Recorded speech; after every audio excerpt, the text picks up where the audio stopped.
दोस्तों, मैं हमेशा लव मैरिज को सपोर्ट करता हूँ। दो लोग एक दूसरे के दोस्त हैं, एक दूसरे को जानते हैं, समझते हैं, जीवन भर एक दूसरे के साथ रहना चाहते हैं, उनका प्यार सच्चा है, तो शादी ज़रूर करनी चाहिए। जात पात से परे, ये ऊंच नीच की सोच से परे, सारी बाउंडेशन से परे आप दोनों को शादी करनी चाहिए। लेकिन इसका मतलब ये नहीं कि मैं अंधा होकर एक चीज़ को सपोर्ट करूँगा, क्योंकि हज़ारों हज़ार केसेस देखने के बाद, लोगों की बातें समझने के बाद मुझे पता है कि क्या क्या गलतियां लोग करते हैं लव मैरिज करने में और क्या क्या अंजाम उनको भुगतने पड़ते हैं। तो आज मैं कुछ ऐसी बातें डिस्कस करूंगा। अगर वो बातें इस रिश्ते में हैं जिसमें आप हो, तो आपको शादी नहीं करनी चाहिए। इन केसेस में आपको लव मैरिज नहीं करनी चाहिए। सबसे पहली बात, वो इंसान आपको बार बार जता रहा है कि आपको उसकी जरूरत है, उसको आपकी जरूरत नहीं है। वो आपके साथ होकर आप पे कोई बहुत बड़ा एहसान कर रहा है, जरा जरा सी बातें ब्लॉक कर देता है, रिश्ता तोड़ने की बात करता है। वो नाराज हो गया तो आप मनाओगे, आप नाराज हो गए तो वो आपको पूछता ही नहीं, अरे अपने आप वापस आ जाएगा या आ जाएगी यार। और हम क्या है, प्यार में बेवकूफ बन जाते हैं, इतने अंधे हो जाते हैं, इतने समर्पित हो जाते हैं, इतना मुंह हो जाता है कि इस चीज को इग्नोर कर देते हैं और समझ लेते हैं कि हाँ मुझे ही उसकी जरूरत है। लेकिन दोस्तों, रिश्ते ऐसे नहीं चलते। ये आज आपका प्यार सर चढ़ के बोल रहा है, कल को लाइफ नॉर्मल भी हो जाएगी और वो आपको ऐसे ही ट्रीट करता रहेगा, तो आपका क्या हश्र होगा? आपकी लाइफ की वैल्यू खत्म हो जाएगी। ऐसे रिश्ते नहीं चलते हैं। तो अगर ऐसा हो रहा है तो उस चीज पे ध्यान दो, सोचो कि ये क्या हो रहा है। ये रिश्ता लंबा नहीं चल पाएगा। मैं अपने आप को इतना दरिद्र, इतना गिरा हुआ नहीं बना सकता कि वो इंसान मुझे एक ऑप्शन समझ रहा है, एक दीन समझ रहा है जिसको उसकी जरूरत है। दोस्तों, दूसरी चीज है, जब भी लव मैरिजेस होती हैं, ज्यादातर केसेस में पेरेंट्स ऑब्जेक्ट करते हैं। और मैं बार बार कहता हूं, यही टेस्ट है प्यार का, कि इंसान इस टेस्ट को पार कर भी पा रहा है, नहीं कर पा रहा। एक दूसरे से मजे लेना, बढ़िया टाइम स्पेंड करना, मौज करना तो बहुत आसान है। असली टेस्ट ही यही है, लिटमस टेस्ट ही यही है कि आप पेरेंट्स को कैसे फेस करते हो, कैसे मनाते हो, कैसे खड़े रहते हो, कैसे उनकी चार बातें सुन लेते हो। रिटेलिएशन भी करेंगे वो, उनका हक है, कोई बात नहीं। उस चीज को सहना, वक्त देना और उनको यकीन दिलाना कि और कोई ऑप्शन नहीं है इनसे शादी करने के अलावा, या ये इंसान सही है, यही आपका टेस्ट है, ये आपको जरूर करना है। लेकिन कई केसेस में क्या होता है, आपका पार्टनर कहता है कि मैं तुम्हें टाइम नहीं दूंगा, तुम्हारे पेरेंट्स को मनाना तुम्हारा हेडेक है, जल्दी से जल्दी मनाना पड़ेगा, ना माने तो मेरी कोई जिम्मेदारी नहीं है, मैं टाइम नहीं दे सकता, गलती तुम्हारी है। अगर आप इतना प्रयास कर रहे हो तो उनको भी समझना पड़ेगा, चाहे उनके पेरेंट्स रेडी हो, उनको समझना पड़ेगा कि आपके पेरेंट्स की आपकी लाइफ में वैल्यू है। उनको समझाना है, टाइम देना है, सिचुएशन का हल निकालना है, उनकी चार बातें भी सुननी पड़ेंगी। तो अगर वो इतनी ईगो रख रहे हैं कि आपके पेरेंट्स की कोई वैल्यू नहीं है, जब तक आपके पेरेंट्स ने उनसे बहुत ज्यादा बदतमीजी ना कर दी हो, गाली गलौच ना कर दी हो, मार पिटाई ना कर दी हो, वो बात अलग है, तब तक उनको ये बात समझनी पड़ेगी कि आपके पेरेंट्स की वैल्यू है। आपने उनको समझाना है, समय लगेगा, थोड़ी बहुत सुनना भी पड़ेगा।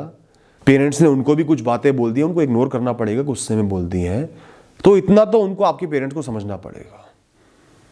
ऐसे ही तो आप एक दूसरे का साथ निभाओगे जीवन भर। ये नहीं कि कोई प्रॉब्लम आते ही वो आगे बढ़ गए, ये सब कुछ आप पे सौंप दिया, तू हैंडल कर, मैं नहीं जानता। ऐसे रिश्ते थोड़ी चलते, ऐसे शादी थोड़ी चलेगी। सारी प्रॉब्लम्स दोनों को मिलकर हैंडल करनी पड़ेंगी। एक दूसरे की भावनाओं को, एक दूसरे के परिवार को, एक दूसरे की बाकी सारी चीजों को समझना पड़ेगा। शुरुआत यहीं से होनी है। इसके अलावा कई लोग अपने विचार आपके माँ बाप पर थोपना चाहते हैं कि शादी ऐसे ही करनी पड़ेगी, दहेज भी देना पड़ेगा, हमें सेटिस्फाई भी करना पड़ेगा, हमारी चमचागिरी भी करनी पड़ेगी।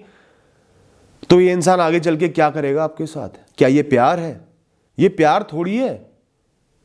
वो तो आपको आज से ही समान समझ रहा है, कल क्या करेगा? तो आज ही आंखें खोल के इन चीजों पर ध्यान दो।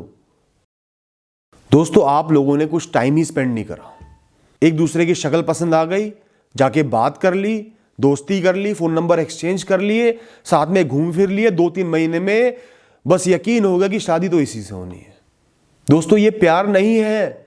ज्यादातर धोखे लोगों को लव मैरिज में इसी वजह से लगते हैं। ना उनके बैकग्राउंड का कुछ पता, ना माता पिता का कुछ पता, ना उनको जाने, ना पहचाने, ना उनकी कमियों को एक्सेप्ट कर पा रहे।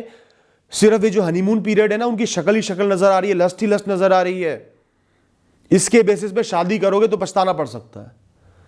ज्यादातर धोखे ऐसे ही होते हैं। कोई इंसान आपकी लाइफ में आता है, बड़ा स्मार्ट बन के आता है, चिकनी चुपड़ी बातें करता है, वादे करता है, घुमाता फिराता है, 2-3 महीने में आप शादी कर लेते हो, फिर पता चलता है आपके साथ धोखा हो गया। लव मैरिज करने के लिए सबसे जरूरी कंडीशन है कम से कम 1.5-2 साल एक दूसरे को जानो, समझो, दोस्ती करो, खूब सारी बातें करो, लड़ाइयां भी हो वो सॉर्ट आउट भी हो, उनके दोस्तों को भी जानो, थोड़ा बहुत परिवार को भी जानो, बैकग्राउंड का भी समझो। इतनी समझदारी दिखानी पड़ेगी, इतनी मैच्योरिटी दिखानी पड़ेगी, इतनी समझ एक दूसरे की होनी पड़ेगी। कई बार लोगों के अंदर बहुत बड़े बड़े विकार होते हैं। हो सकता है वो इंसान ड्रग एडिक्ट तो आपको नहीं पता चल पा रहा हो इतने कम टाइम में, हो सकता है वो इंसान नार्सिसिस्टिक हो या अनकंट्रोलेबल गुस्सा हो, उसमें मारपीट कर देता हो, गाली गलौज कर देता हो, या इंसान सिर्फ पैसे के लिए आपके साथ हो, सिर्फ लुक्स के लिए आपके साथ हो, जब लुक्स ढल जाएंगे आपको छोड़ के चले जाएगा, या उसका कैरेक्टर खराब हो। बहुत सारी चीजें पढ़नी होती है दोस्तों, और इस किताब को पढ़ने के लिए कुछ महीने काफी नहीं है। 1.5, 2, 3 से 4 साल कम से कम दो। 3 से 4 साल नहीं भी दे पा रहे तो 1.5-2 साल तो दो, बहुत जरूरी है। मैं ये नहीं कहता उसके बाद 100% गारंटी हो जाती है। गारंटी कभी भी शादी में नहीं होती, बहुत सारे फैक्टर्स पर शादी चलती है, पर कम से कम एक मैच्योरिटी से रिश्ते में आओ ना, जो बिल्कुल ही खड़े दम आपको धोखा ना लग जाए, कुछ बहुत ही गलत ना हो जाए। तो बिना वक्त दिए कभी भी शादी मत करो। और दोस्तों अगला पॉइंट जो कि बहुत ही जरूरी है, बार बार ऐसे केस मेरे पास आते हैं, मैं बार बार समझाता हूं, जब तक दोनों लोग, लड़का और लड़की, पढ़ लिख नहीं लेते, इंडिपेंडेंट नहीं बन जाते, थोड़ा सा स्टेबल नहीं हो जाते, तब तक उनको शादी नहीं करनी है। मैं इसमें एज को बीच में नहीं ला रहा, मेरी भी शादी 24 साल की उम्र में हुई थी, लेकिन हम दोनों पढ़ लिख गए थे, पोस्ट ग्रेजुएशन कंप्लीट हो गई थी, नौकरी कर ली थी, नौकरी में 1.5 साल हो गए थे, उसके बाद शादी हुई है। एज ज्यादा नहीं थी, हालांकि वो 10 साल पहले की बात है, अब और एज आगे बढ़ गई है शादी की, तो भी पढ़े लिखे होना, इंडिपेंडेंट होना लव मैरिज में बहुत ही जरूरी है, क्योंकि ज्यादातर केसेस में जिम्मेदारी इस रिश्ते की आप दोनों पर होगी। पेरेंट्स बहुत ज़्यादा इंटरफेयर नहीं करेंगे, फैमिली का इंटरफेरेंस कम होगा, रोल कम होगा, तो आप दोनों को इतना मैच्योर होना पड़ेगा कि एक तो रिश्ते को खुद संभाल पाओ, लड़ाइयों को खुद हैंडल कर पाओ। दूसरी बात, कल को भगवान ना करे कुछ गलत हो जाता है, गारंटी कोई नहीं होती, ना अरेंज मैरिज में ना लव मैरिज में। कल को रिश्ता नहीं चल पाता या आपके साथ कुछ अब्यूज होने लगता है, कुछ बहुत गलत होने लगता है, धोखा होने लगता है, तो आपको मजबूरी में, क्योंकि आपके माँ बाप भी अब आपके साथ नहीं है और इस इंसान ने भी धोखा दे दिया और आप कमा भी नहीं रहे, मजबूरी में घुट घुट के पूरा जीवन ना गुजारना पड़े, जो कि बहुत से लोग गुजार रहे हैं। रोते रोते मेरे पास बहुत से मैसेज आते हैं, ये सिचुएशन ना आए इसलिए बिना इंडिपेंडेंट बने बिल्कुल भी शादी नहीं करनी, किसी कीमत पे भी नहीं करनी। ना मैं कभी भी ऐसी शादी को सपोर्ट करूंगा, चाहे कोई भी मेरे को मैसेज कर ले, और लोग करते हैं, और मैं उनको यही कहता हूं, जब तक आप दोनों इंडिपेंडेंट नहीं हो, स्टेबल नहीं हो, शादी बिल्कुल भी नहीं करनी। ना घर पे शादी की बात करनी, ना घर पे बताना है इस रिश्ते के बारे में, और कोई पूछे तो साफ मना कर देना है, नहीं मेरा ध्यान सिर्फ करियर पर है। सबसे पहले करियर बनाओ, थोड़ा सा स्टेबल हो जाओ, थोड़ा सा सेट हो जाओ, खुद पे कॉन्फिडेंस आ जाए, इतने आपका रिश्ता भी थोड़ा मैच्योर हो जाएगा, उसके बाद ऐसा बड़ा फैसला लेना है। खासकर लड़कियों के लिए कह रहा हूं, क्योंकि भर भर के मेरे पास मैसेज आते हैं, चाहे अरेंज मैरिज हो चाहे लव मैरिज हो, शादी के बाद एक लड़की इतनी मजबूर हो गई है कि उसको मार पिटाई, गाली गलौज, अब्यूज, धोखा, पता नहीं क्या क्या सहना पड़ रहा है, घुट घुट के जी रही है, सिर्फ इसलिए क्योंकि वो कमाती नहीं है, पेरेंट्स ने हाथ खींच लिया है, अरेंज मैरिज में भी लव मैरिज में भी, और पति पे वो पूरी तरीके से समर्पित है, डिपेंडेंट है। तो प्लीज बिना इंडिपेंडेंट हुए शादी नहीं करनी, चाहे लव मैरिज हो अरेंज मैरिज हो।